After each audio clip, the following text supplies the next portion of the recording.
바벨론은 멸망당하는 날 밤까지 박수와 무당과 술객들이 그 중심에 있었습니다. 고대 바벨론은 마지막 순간까지 귀신의 영과 더럽고 가증한 영들에 의해서 지배받았던 것입니다. 바로 이런 모습이 마지막 시대의 영적 바벨론, 현대 바벨론에도 그대로 나타나는 것이죠. 예언을 공부하는 사람이 반드시 알아야 할 것이 있는데, 그것은 요한계시록은 바벨론이 무너지는 그 마지막 밤 장면을 이용해서 현대 바벨론이 무너지는 모습을 설명하고 있다는 것입니다. 그래서 사도 요한은 마지막 시대의 바벨론 속에 귀신과 더러운 영들이 모여 있다고 했던 것입니다. 고대 바벨론 속에 있었던 그 박수와 무당들을 보면서 이렇게 표현한 것이죠. 계시록 18장 2절입니다. 무너졌도다 무너졌도다 큰 성 바벨론이여, 귀신의 처소와 각종 더러운 영에 모이는 곳과 각종 더럽고 가증한 새의 모이는 곳이 되었도다. 마지막 때에는 이상한 복음과 거짓 교리 때문에 수많은 교회들이 바벨론이 되어버리는 것입니다. 하나님의 교회가 거짓 선지자들이 모이는 곳이 되는 것입니다. 마지막 시대 교회가 바벨론이 된다는 말을 여러분들 이상하게 생각하지 않으시길 바랍니다. 메시아가 이 땅에 오셨을 때 유대교회는 깊은 암흑 속에 있었습니다. 그리스도의 초림 때 유대교회는 가장 깊은 암흑 속에 있었습니다. 그런 역사가 마지막 때에도 반복되는 것입니다. 예수께서 오실 때가 가까우면 가까울수록 사탄의 미혹은 점점 더 깊어지고 그것에 따라서 교회는 점점 더 어두워질 것이라는 것입니다. 그것이 요한계시록이 보여주는 마지막 시대의 교회의 모습입니다.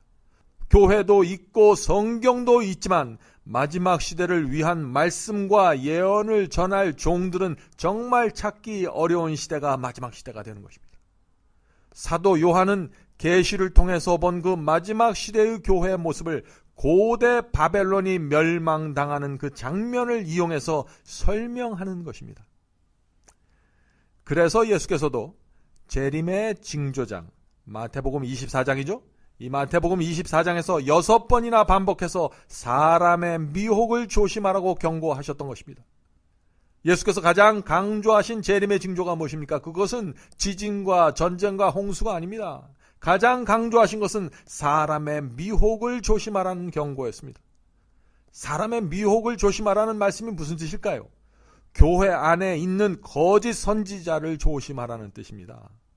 교회 안에 더러운 영들이 들어와서 거짓 가르침과 거짓 복음과 거짓 성령을 퍼뜨릴 테니 조심하라고 경고하시는 것입니다. 그것을 사도 요한은 바벨론이 된 모습으로 표현한 것입니다. 이제 다니엘은 86세 백발이 성성한 나이가 되었습니다. 그 나이에 바벨론 왕궁의 중앙에 서서 바벨론이 멸망당하는 이유를 지금 설명하는 것입니다. 다니엘은 하나님의 손가락으로 쓰여진 심판의 글을 읽기 전에 먼저 검사가 논고를 하듯 바벨론의 죄를 하나씩 하나씩 보여주는 것입니다.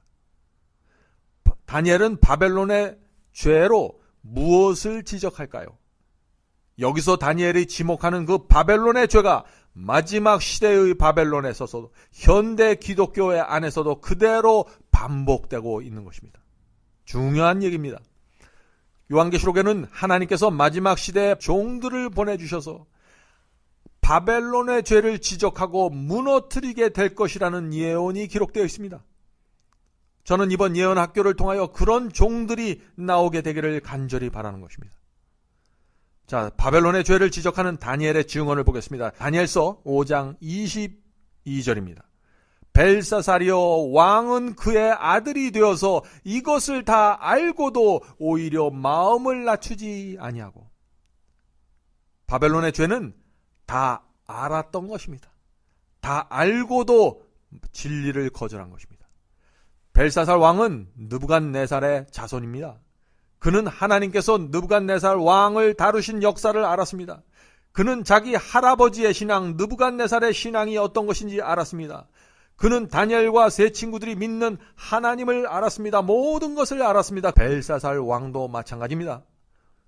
벨사살 왕은 모든 것을 다 알고도 마음을 낮추지 않았다고 했습니다. 모든 것을 다 알면서 자신의 생각을 하나님의 말씀보다 높였습니다. 알면서 불순종한 것, 그것이 바벨론이 멸망하는 죄라고 다니엘은 말하는 것입니다. 그러나 진리가 무엇인지 잘 몰라서 범한 죄, 말씀이 무엇인지 몰라서 넘어지고 쓰러진 죄에 대해서는 책임을 묻지 않으시는 것입니다. 하나님께서는 그런 영혼들에게 더 밝은 빛을 주심으로 의의 길로 인도해 가십니다. 이것이 하나님의 사랑과 자비입니다. 자, 이어지는 23절에서 다니엘은 또 하나의 바벨론의 죄를 지목합니다. 23절입니다. 도리어 스스로 높여서 하늘의 주제를 거역하고 그 전 기명을, 이것은 하나님의 성소 기구와 하나님의 성소에서 사용하는 잔들을 얘기하는 거죠. 그 전 기명을 왕의 앞으로 가져다가 왕과 귀인들과 왕후들과 빈궁들이 다 그것으로 술을 마시고, 그들은 하나님의 성소에서 사용하는 잔에 술을 부어 마시고 그날 밤 취해버리고 말았습니다. 다니엘은 하나님의 성소에서 사용하는 잔에 바벨론의 술을 넣어 마신 것을 바벨론이 멸망당하게 된 죄로 지목했던 것입니다. 사랑하는 성도 여러분, 이것은 굉장히 중요한 이야기입니다. 다니엘서와 요한계시록은 계속해서 이 죄를 문제 삼고 있음을 주목해 보시기 바랍니다. 마지막 시대의 바벨론, 마지막 시대의 교회의 죄도 거룩한 말씀에 다른 것을 섞어서 마시는 것입니다. 하나님의 성소에 있는 말씀에 다른 것을 섞는 것입니다. 그래서 섞인 교리, 섞은 복음을 받아들이는 것이 바로 바벨론의 포도주를 마시는 것입니다. 그래서 요한계시록에는 계속해서 포도주를 마시고 취하는 장면이 나오는 것입니다. 요한계시록 14장 8절이죠. 무너졌도다 무너졌도다 큰 성 바벨론이요 모든 나라를 그 음행으로 인하여 진노의 포도주로 먹이던 자도다. 바벨론의 특징은 포도주를 먹이는 것입니다. 취하게 만드는 것입니다. 계시록 17장 2절입니다. 땅에 거하는 자들도 그 음행의 포도주에 취하였다. 음행이라는 것은 영적 간음이죠. 진리와 거짓을 섞는 것입니다. 포도주를 만드는 것입니다. 그래서 취하게 만드는 것이죠. 요한계시록 18장 3절입니다. 그 음행의 진노의 포도주를 인하여 만국이 무너졌으며 포도주를 마시는 자와 포도주를 마시는 교회마다 무너지게 된다는 것입니다. 자, 그렇다면 포도주, 바벨론의 그 포도주를 마시고 취한 상태가 어떤 상태일까요? 이것은 어려운 질문처럼 들리지만 대답은 분명합니다. 여러분은 술 취한 사람과 대화한 적이 있습니까? 술에 취하면은 상황 판단을 못하죠. 자꾸 한 소리 또 하고 헛소리를 하게 되죠. 사도 요한은 바벨론의 포도주를 마시고 취한 그 마지막 시대의 교회, 라오디게아 교회의 모습을 이렇게 묘사했습니다. 계시록 3장 17절입니다. 내가 말하기를 나는 부자라 부유하여 부족한 것이 없다 하나 내 곤고한 것과 가련한 것과 가난한 것과 눈먼 것과 벌거벗은 것을 알지 못하도다. 이것이 취한 모습입니다. 자기가 어떤 상태인지 모르는 것입니다. 영적으로 너무나 헐벗고 가난한데 자기는 부유해서 부족한 것이 없다고 생각하는 것입니다. 영적 분별력이 부족해서 성령의 역사와 사탄의 미혹을 분별하지 못하고 있는데 자신은 본다고 말하는 것입니다. 흰옷, 의의 옷을 입지 못해서 지금 벌거벗고 있는데 자신은 옷을 입고 있다고 말하는 것입니다. 구원을 잃어버린 상태인데 나는 구원받았습니다 라는 확신을 갖고 살아가는 것입니다. 왜 이렇게 되었을까요? 하나님의 잔에 바벨론의 포도주를 따라서 마신 것입니다. 취한 것입니다. 사랑하는 성도 여러분, 다니엘과 세 친구의 신앙과 믿음 앞에서는 오늘날 기독교에 존재하는 모든 신앙의 정체가 드러나게 됩니다. 여러분이 믿는 교리와 복음은 섞인 것이 아닌지요? 여러분이 믿는 교리와 복음을 어떻게 하면 판단할 수 있을까요?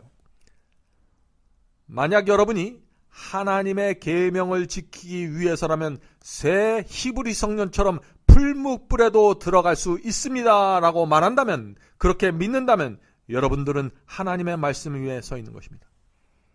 여러분이 듣는 설교와 가르침은 하나님의 말씀에 충성하기 위해서라면 다니엘처럼 사자굴에도 들어가야 한다고 말하고 있습니까? 중세기 종교 암흑시대에 5천만 명 이상의 성도들이 진리를 고수하고 말씀에 순종하기 위해서 순교당했습니다. 여러분은 그런 성도들의 피와 죽음 앞에서 믿기만 하면 구원받습니다. 계명을 지키는 것은 율법주의입니다. 서로 사랑만 하면 더 이상 말씀에 순종하지 않아도 됩니다. 라는 말을 할 수 있습니까? 결국 바벨론과 벨사살 왕의 죄는 모든 것을 알면서 하나님의 말씀과 십계명에 순종하지 않은 죄입니다. 이것이 마지막 시대의 영적 바벨론의 죄이고 이 죄 때문에 바벨론이 무너지게 되는 것입니다. 사도 요한은 계시록에서 바벨론은 무너짐으로 빠져나와야 한다고 호소하고 있는 것입니다. 계시록 18장 4절이죠. 하늘로서 다른 음성이 나서 가로되 내 백성아 거기서 나와. 바벨론에서 나오라는 얘기입니다. 그의 죄에 참여하지 말고 그의 받을 재앙을 받지 말라. 하늘에서 악인들에게 내리는 칠재앙을 받지 말라는 것입니다. 바벨론에서 빠져나와야 받지 않을 수 있으니까요. 이제 하나님께서 벽에 쓰신 심판의 글을 해석하겠습니다. 다니엘 5장 25절부터 28절입니다. 기록한 글자는 이것이니 곧 메네 데겔 우 바르시니라. 그 글을 해석하건대 메네는 하나님이 이미 왕의 나라의 시대를 세워서 그것을 끝나게 하셨다 하며, 자, 이 말씀은 바벨론에게 주어진 은혜의 시간이 끝났다는 뜻입니다. 데겔은 왕을 저울에 달아보니 부족함이 보였다 하며, 데겔은 무게를 달다, 저울질되다 라는 뜻인데, 저울을 속이지 않는 정직한 상인처럼 하나님께서 정확하게 저울질을 하셔서 심판하신다는 것입니다. 베레스는 왕의 나라가 나뉘어서 메대와 바사 사람에게, 메대와 페르시아 사람에게 준바되었다 함이니이다. 우바르신에서 이 우는 접속사로서 그리고라는 뜻을 가지고 있습니다. 그런데 이 벽에 쓰여진 것은 바르신이지만 다니엘이 그것을 해석할 때는 베레스라고 읽었습니다.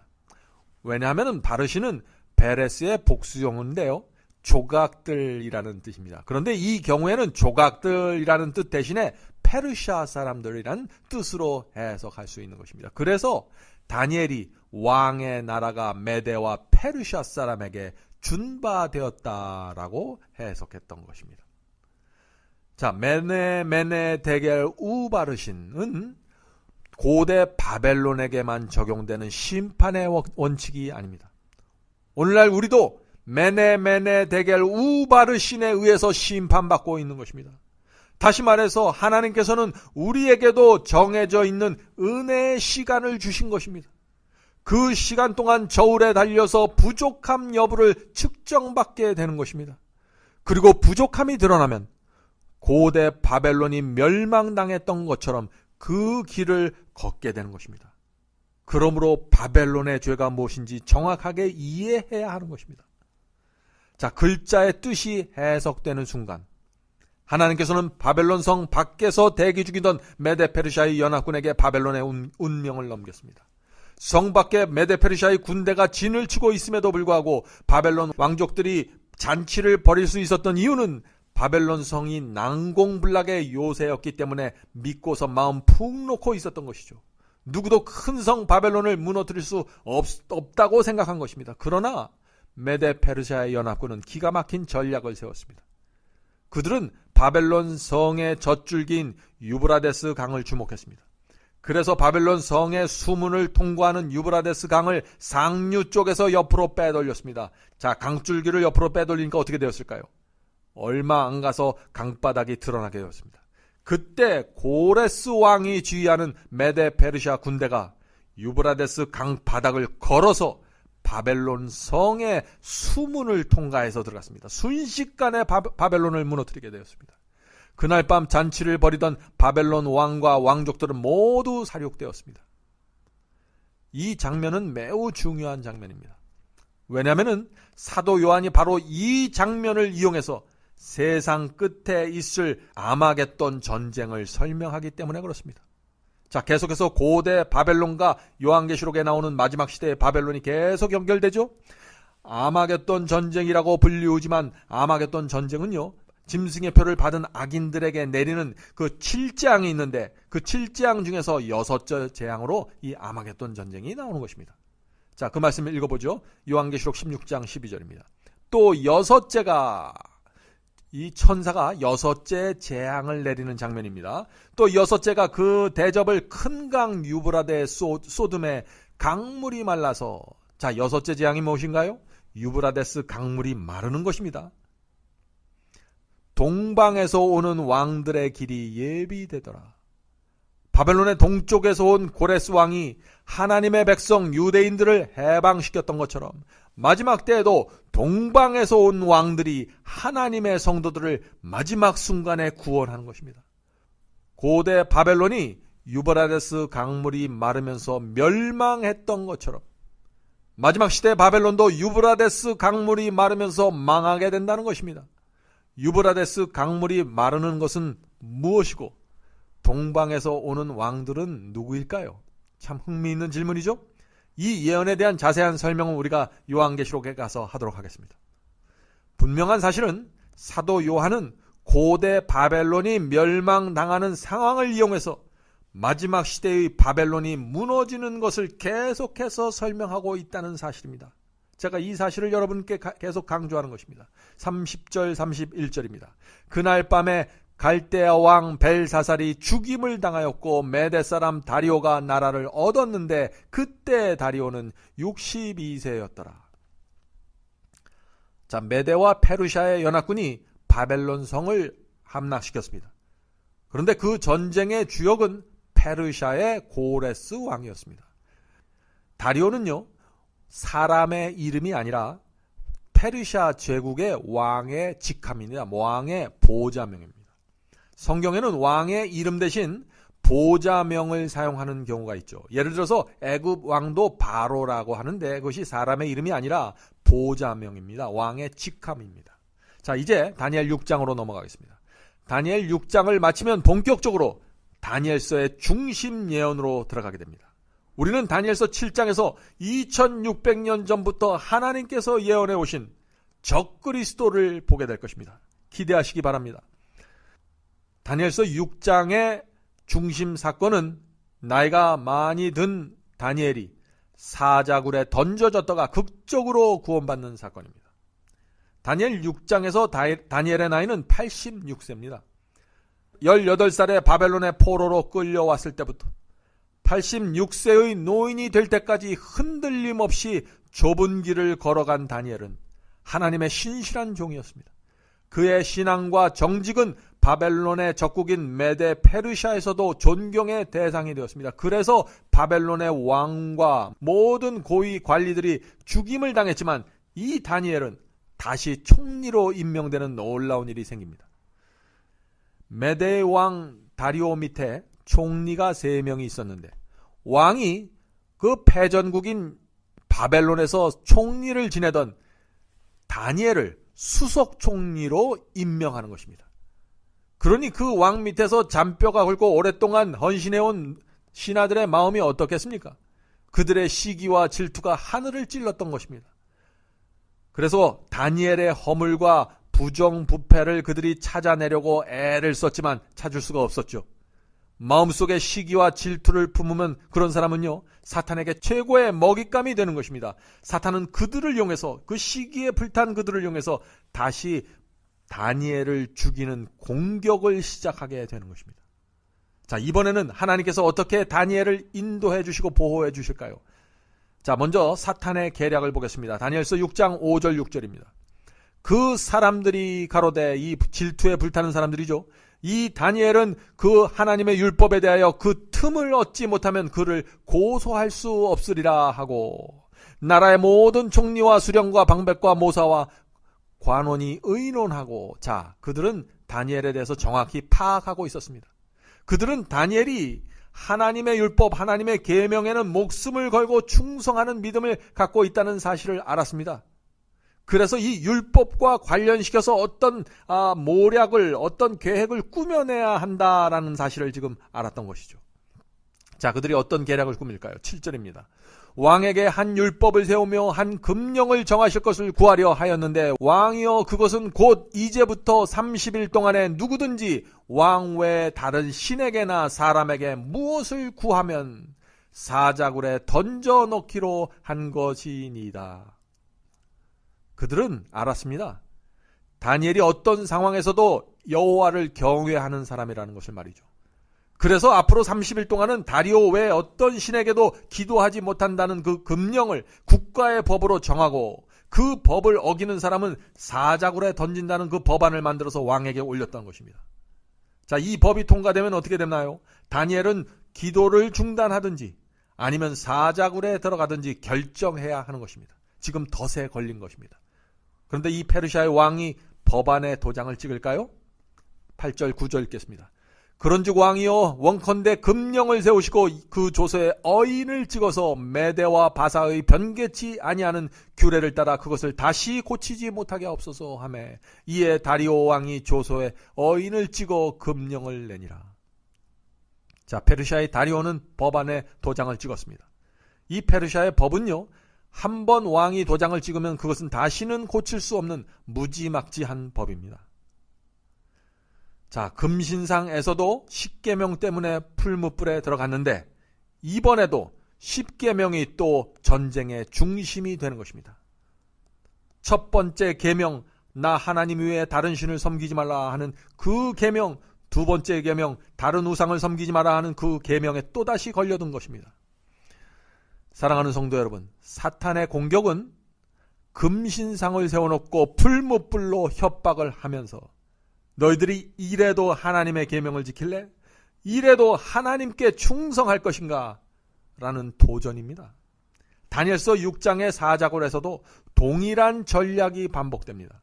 사탄이 하나님의 성도들을 죽이려고 공격할 때는요, 항상 동일한 전략을 사용합니다.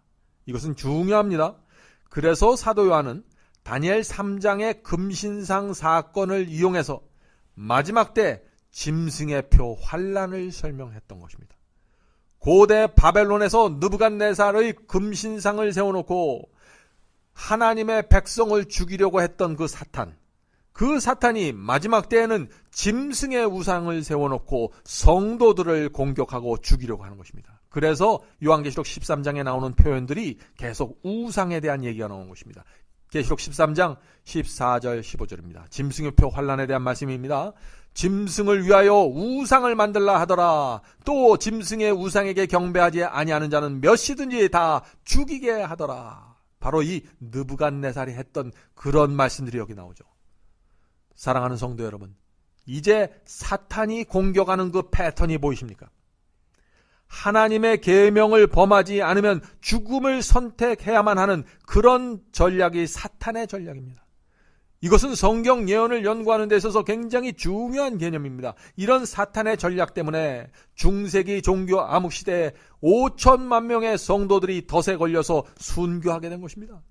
마지막 짐승의 표 환란 때도 수많은 성도들이 순교하게 될 것입니다. 이제 여러분께서는 사도 요한이 왜 마지막 시대에 하나님의 참된 백성을 가리켜서 그들은 하나님의 계명을 지키는 자들이라고 말했던 그 이유를 이해하실 것입니다. 계시록 12장 17절 읽겠습니다. 용 사탄이 여자에게 분노하여 돌아가서, 여기서 여자는 하나님의 참된 백성입니다. 하나님의 참된 백성에게 분노하여 돌아가서 그 여자의 남은 자손 곧 하나님의 계명을 지키며 예수의 증거를 가진 자들로 더불어 싸우려고 바다 모래 위에 섰더라. 마지막 시대는 다니엘과 세 친구와 같은 신앙을 가진 성도들이 하나님의 참된 백성입니다. 계명을 지키는 백성입니다. 그런 백성들이 짐승의 우상에게 절하지 않고 짐승의 표를 거절하게 되는 것입니다. 느부갓네살의 우상에게 절하지 않았던 그 신앙이 마지막 시대에 필요하다 하는 것입니다. 우리는 계시록 13장에서 이 문제를 자세하게 살펴보게 될 것입니다. 자, 다리오는 법을 통과시켰습니다. 다니엘이 새로 통과된 법에 대하여 어떤 반응을 나타내게 될까요? 다니엘 6장 10절 보겠습니다. 다니엘이 이 조서에 어인이 찍힌 것을 알고도 법이 통과된 줄 알면서도 자기 집에 돌아가서는 그 방에 예루살렘으로 향하여 열린 창에서 전에 행하던 대로 하루 3번씩 무릎을 꿇고 기도하며 그 하나님께 감사하더라. 자, 다니엘은 30일 동안 기도하지 말라는 법이 통과된 줄을 알면서도 전에 행하던 대로 하루 3번씩 창문을 열고 기도했습니다. 그 법을 어기면 사자굴에 들어가야 하는데 왜 그가 기도를 하게 되었을까요? 왜냐하면 나 이외에 다른 신을 섬기지 말라는 10계명의 첫째 계명을 범할 수 없었기 때문입니다. 히브리 청년이 계명을 지키기 위해서 금 우상에게 절하지 않았던 것처럼 다니엘도 계명을 지키기 위해서 기도를 중단하지 않았던 것입니다. 이 장면에서 많은 분들이 이런 질문을 합니다. 구태여 창문까지 열고 다른 사람들이 보도록 기도할 필요는 없어. 무엇입니까? 좀 더 지혜로워야 되는 것이 아닙니까? 라는 질문이죠. 여러분은 어떻게 생각하십니까? 만약 다니엘이 그동안 창문을 닫은 채 방 안에서 기도하는 습관으로 기도드렸다면 구태여 창문을 열고 기도하지 않았을 것입니다. 항상 창문을 닫고 기도했다면 왜 갑자기 창문을 열고 기도하겠습니까? 그럴 필요가 없는 것이죠. 그러나 여기서는 그런 상황이 아니라는 것입니다. 다니엘의 동네 사람들이 다 알고 있었습니다. 성 안에 많은 사람들이 메데 페르시아의 수석 총리인 다니엘이 하루에 3번씩 창문을 열어놓고 그 앞에 서서 기도하는 습관을 갖고 있다는 사실을 알고 있었습니다. 다니엘을 시기 질투하는 사람들이 바로 그 점을 노린 것입니다. 그런데 왕의 조서가 왕의 법이 성문과 거리에 붙여지면서 갑자기 창문을 닫은 채 기도하지 않는다라는 사실이 알려지게 되면 성안 사람들이 어떻게 될까요? 다니엘이 죽음이 두려워서 기도하지 않는다고 생각할 것이고 그것은 다니엘이 하나님을 부인하는 것으로 비춰지게 될 것입니다. 다니엘이 기도를 단 하루도 멈출 수 없었던 또 하나의 이유가 있습니다. 그것은 다니엘이 예레미야서를 통해서 유대인들을 위한 70년 포로 생활 예언이 끝나가고 있음을 알았기 때문입니다. 다니엘은 그때 하나님의 예언대로 이스라엘 백성들이 해방되어 예루살렘으로 돌아갈 수 있게 해달라고 기도해오고 있었던 것입니다. 그것이 기도를 멈출 수 없었던 또 하나의 이유였던 것입니다. 오늘날 기독교의 가르침을 믿는 분들은 10계명을 지키기 위해서 풀무불에 들어가고 사자굴에 들어가는 것은 너무나 극단적인 신앙이라고 생각하게 될 것입니다. 오늘날 현대 기독교의 표준에 비추어 보면 다니엘의 신앙은 극단적인 율법주의로 보일 수도 있습니다. 그러나 일단 사탄의 마지막 공격이 시작이 되고 짐승의 표가 강요가 되면은 다니엘의 믿음보다 부족한 믿음을 가진 사람은 모두 짐승의 표를 받게 될 것이라는 사실을 여러분들이 기억하셔야 됩니다. 환란이 오면 우리가 가진 신앙과 믿음의 정체가 무엇인지 그대로 드러나게 될 것입니다. 다니엘을 시기하던 사람들은 다니엘이 기도하는 그 모습을 보고 곧바로 왕에게 달려가서 보고했습니다. 왕은 보고를 듣는 순간 어떻게 됐을까요? 자신이 속았다는 사실을 깨달았습니다. 왕의 권위를 세우기 위하여 법을 만든 줄 알았는데 알고 보니 다니엘을 잡기 위해서 만든 계략이었던 것입니다. 그러나 메데 페르시아의 법은 한 번 도장을 찍은 이상 왕이라도 변경할 수 없는 그런 법이었습니다. 자, 사자굴에 던져진 다니엘이 다음날 아침까지 살아있었을까요? 6장 21절 22절입니다. 다니엘이 왕에게 아뢰되 왕이여 원하건대 왕은 만수무강하소서. 자, 첫 대답부터 보통 사람들과 다릅니다. 지금 사자굴 안에 있는 사람이 사자굴 밖에 있는 사람의 안부를 묻는 것입니다. 상상해 보시기 바랍니다. 왕은 만수무강하소서. 나의 하나님이 이미 그의 천사를 보내요. 자, 다니엘보다 천사들이 먼저 와서 기다리고 있었다는 것이죠. 그의 천사를 보내어 사자들의 입을 봉하셨으므로 사자들이 나를 상해하지 못하였사노니. 풀무불 속에 있는 히브리 세 청년보다 하나님의 아들이 먼저 와 계셨습니다. 사자굴 속에 다니엘보다 천사가 먼저 와서 기다리고 있었던 것입니다. 다니엘은 자기보다 먼저 온 천사가 굶주린 그 사자의 입을 틀어막고 있는 모습을 보면서 온 몸과 마음에 깊은 감동으로 전율했을 것입니다. 우리가 믿는 하나님은 그런 하나님이시기 때문에 그리스도인은 풀무불에 들어가고 사자굴에 들어갈 수 있게 되는 것입니다. 나보다 더 나를 걱정하시는 하나님, 이런 하나님을 믿으면 하나님의 계명에 순종할 수 있는 것입니다. 살고 죽는 것을 하나님의 판단에 맡기는 것이 계명을 지키는 신앙입니다. 다니엘은 하나님을 나의 하나님이라고 불렀습니다. 다니엘에게 있어서 하나님은 우리의 하나님이 아니죠. 나의 하나님입니다.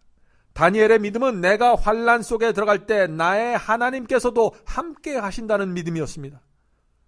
여러분이 믿고 있는 복음과 믿음으로 말미암는 의에는 이런 믿음과 신뢰가 있나요? 살펴보시기 바랍니다. 자, 여기서 생각해 볼 문제가 있습니다. 왜 하나님께서는 다니엘이 사자굴에 들어가는 것을 미리 막지 않으셨을까요? 왜 하나님께서는 악인들의 계략을 막을 수 있는 능력이 있는데 막지 않으셨을까요? 자, 여기 놀라운 말씀을 소개하겠습니다. Prophets and Kings 519페이지입니다. 하나님께서는 다니엘의 원수들이 다니엘을 사자굴에 던져 넣는 것을 막지 않으시고 악한 천사들과 악한 사람들이 그들의 목적을 거기까지 이루도록 허락하셨다. 왜냐하면 그렇게 해야만 다니엘의 구원을 더욱 분명하게 하고 진리와 의의 원수들의 패배를 더욱 완전하게 하고자 하심이었다. 얼마나 영감적인 설명입니까? 하나님께서 미리 막아주셔서 환난도 없애주시고 고난도 없게 하시면 그것이 승리인지 패배로 끝나는 건지 무승부인지 분명하지 않게 된다는 것입니다.